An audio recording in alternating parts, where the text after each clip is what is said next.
আসসালামু আলাইকুম রহমতুল্লাহ। তো আজকে আমাদের কাজ হলো আমাদের যে ধানের খড়গুলো ছিল ওইগুলোকে আমাদের সুন্দরভাবে পালা দিতে হবে। তো আজকে আমরা যেভাবে পালা দেবো তা আপনাদের মাঝে উপস্থাপন করার চেষ্টা করব। তো আপনারা ভিডিওটি সম্পূর্ণ দেখার চেষ্টা করবেন ইনশাআল্লাহ। গত ভিডিওর মাধ্যমে আপনাদেরকে দেখাইছিলাম যে আমাদের ধানগুলো সুন্দরভাবে আমরা আটি বেঁধে এই জায়গায় আনছিলাম।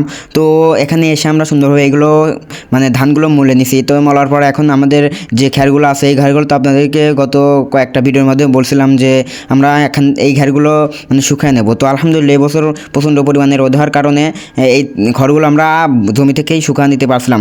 তো এইগুলো আমাদেরকে আজকে সরাসরি আমাদের পালা দিতে হবে। তো যেহেতু এই খ্যারগুলো শুকিয়ে গেছে এই জন্য আমাদের আর খ্যার এক্সট্রাভাবে শুকানো লাগবে না। তো এইগুলো সুন্দরভাবে এখন আমরা পালা দেবো। তো যেখানে আমরা পালা দিচ্ছি মূলত ওই জায়গায় আমাদের আরও দুইটা পালা ছিল, এখানে কিনা ছিল খ্যার ছিল এবং আমাদের যে আউশ ধান ছিল ওই আউশ ধানের যে খ্যার ছিল ওই খ্যারগুলো ওখানে ছিল। তো আমাদের আউশ ধান এবং কিনা যে খড়গুলো ছিল ওইগুলো সব মিক্সার করে আমরা এখানে একটা বড় পালা দেবো ইনশাআল্লাহ। তো আপনারা দেখতে পাচ্ছেন আমরা এই পালাটি দিচ্ছি। তো পালাটি দেওয়ার কাজ মাশাআল্লাহ অনেকটাই শেষ হয়ে যাচ্ছে।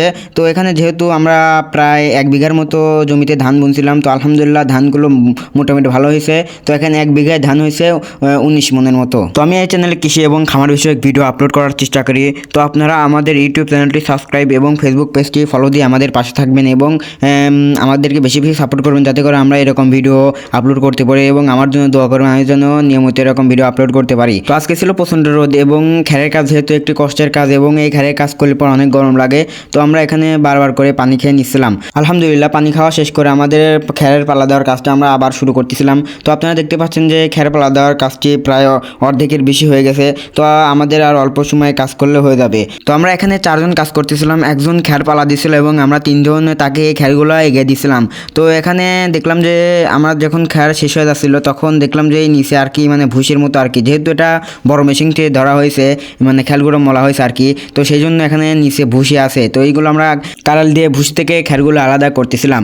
তো আমাদের কাজটা মোটামুটি অনেকটা শেষ হয়ে গেছে। তো এখন কাজ হলো যে আমাদের যে খ্যারের পালা আছে ওইগুলোকে একটু পিটিয়ে পিটিয়ে শক্ত করে নিছিল। তো যে উপরে ছিল সে সুন্দরভাবে এই কাজটা করতেছিল এবং আমরা নিচে ছিলাম এবং নিচে থেকে যে খ্যারগুলো পিটানোর পর যে নিচ দিয়ে পড়তেছিল সে সুন্দরভাবে সেগুলো আমরা তার কাছে তুলে দিয়েছিলাম। তো প্রচণ্ড গরমের কারণে আমরা এখানে বারবার করে পানি খেয়ে নিয়েছিলাম। তো আলহামদুলিল্লাহ আমাদের খ্যার বা খড় পালা দেওয়া আমাদের প্রায় শেষের দিকে। তো এখন কাজ হলো যে সুটা আছে ওই সুটা দিয়ে আমাদেরকে এইগুলো সুন্দরভাবে বেঁধে দিতে হবে। তো এই বাঁধার কাজটা আমার স্বাস্থ্যভাবে সুন্দরভাবে করতেছিল।